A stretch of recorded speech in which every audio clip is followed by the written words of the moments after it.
basic electronic test instruments. Number 1. Introduction to multimeters. Multimeters are used to measure current, voltage, and resistance.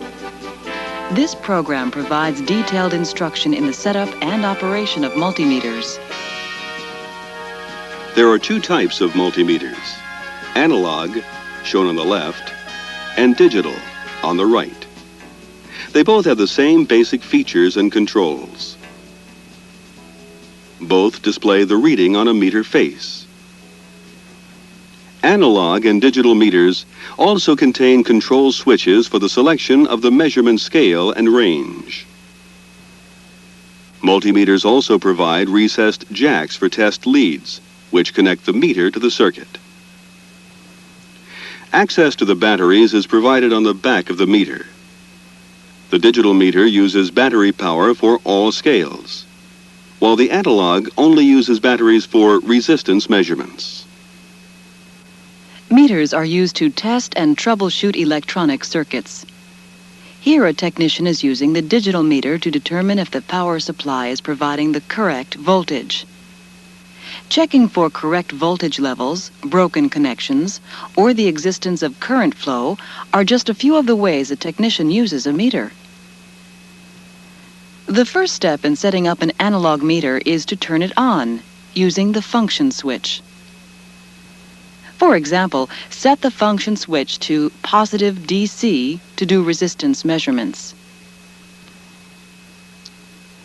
Next, turn the range switch to the resistance scales and select the one which is closest to the value of the part being measured. Analog meters also have a control named 0 ohms. It's used to zero the ohm scale to allow for fluctuations in the battery power level. To align the needle with the 0 at the right end of the top scale, turn the control in the direction you need to move the needle. Digital meters have controls similar to those on the analog meter. This digital meter uses symbols, called icons, to represent the various functions. These icons are a combination of letters and symbols. Each icon is easy to understand once you learn the system. The capital letters represent the unit of measure. For example, V stands for voltage and A for ampere. The wavy line represents a sine wave indicating alternating current or voltage. The pair of horizontal lines represents a steady level indicating direct current. Ohms scales are represented by the Greek letter omega, and the continuity test is identified by a diode with curved lines, representing the audio tone the meter produces. This digital meter has a button for selecting the range. The button controls the location of the decimal point on the display. Each time you press the range button, it moves the decimal point one place to the right. The circle with a square in its middle indicates that you have selected a specific range. Holding the range button down for 1 second turns off the range selection as indicated by the absence of the circle with the square. In this mode, the meter automatically selects the best range for the measurement value. Most digital meters do not have 0 ohms control. This function is performed automatically by the meter. The range selection button is also used to activate the touch hold feature of the digital meter. To activate touch hold, turn the function switch to off. Then, while holding the range button down, rotate the function switch to the desired scale using your thumb. When touch hold is activated, the meter captures the reading on the display when the test leads make contact with the circuit. This allows you to lift the test leads away from the circuit before reading the display. The value displayed does not change until a new input is constant for at least 1/2 second. The value must also be different from the previous reading by at least 1 segment on the analog scale located at the bottom of the display. To read values less than 1 segment, press the range button. Turning the function switch back to off deactivates touch hold. Let's take a moment to describe other differences between the two types of meters. The analog meter conveys a sense of magnitude when displaying a reading. At all times, you can see where the needle is in relation to the two ends of the scale.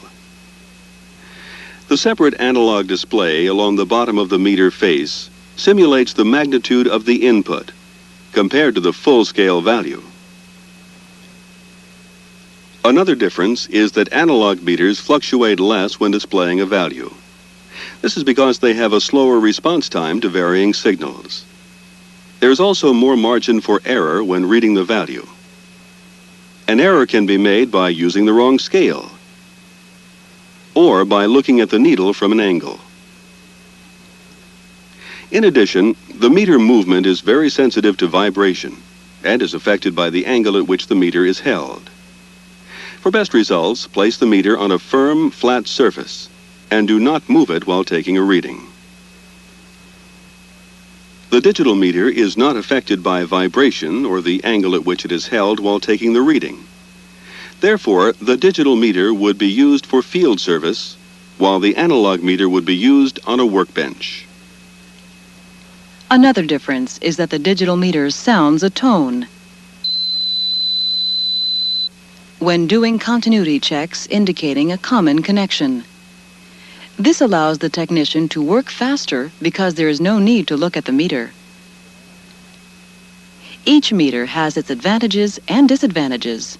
In general, digital meters are more expensive than analog meters. Digital meters also discharge their batteries faster because they use the battery for all measurement scales. Test leads are used to connect the meter to the circuit. The red lead is used for positive and the black one for negative. Each lead is composed of a probe, connecting wire, and an elbow prod. The new style leads, on the left, are constructed of insulating material completely covering the metal that makes contact with the meter. This reduces the possibility of receiving a shock when the leads are disconnected from the meter but still connected to the circuit. The old style, on the right, has the metal exposed. Also available are various attachments which can be placed on the end of the probe. For example, spring-loaded hook tips, spades, or alligator clips.